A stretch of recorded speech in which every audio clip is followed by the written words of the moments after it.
So what's up mga DJ? So ngayon ituturo ko sa inyo kung paano mag-repair ng par lid lights. So ito. So dito natapos ko nang na-repair to yung kulay red. So may video din tayo dito. So ngayon ay yung kulay green nito ay mayroong hindi umiilaw. So ibig sabihin mayroong pundi. So paano nga ba natin trouble yung ganitong kasimpleng sira ng ating par lid?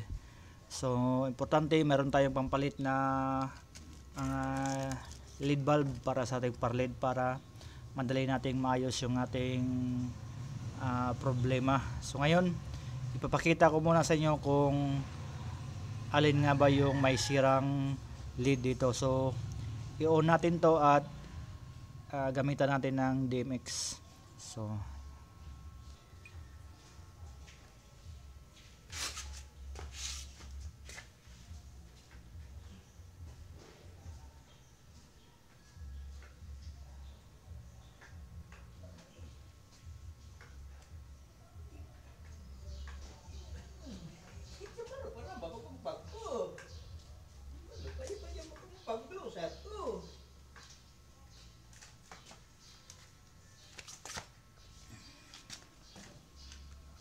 So yan mga DJ.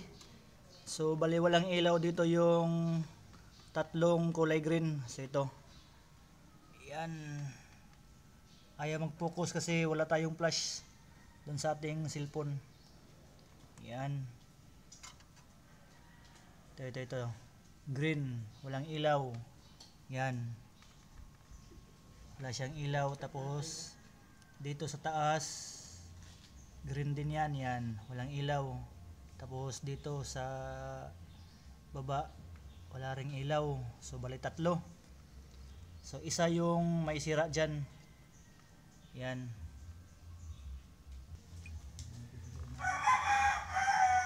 So yan mga DJ. Ang gagawin natin ay i-tester natin yung bulb. So nakaset yung tester natin sa ×1. Yan. So i-test natin dito sa hindi umiilaw na bulb sa green. Yan. So dito. So goods. Dito naman. So goods. So dito sa pangatlo.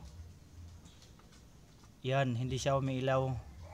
Pag short natin dito pag test is umiilaw yung dalawa sa baba. Ibig sabihin yung dito sa una. Ito yung sira. So yan. Yan.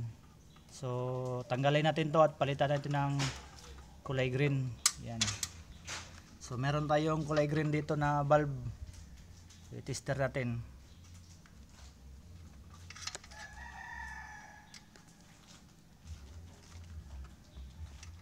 So ito.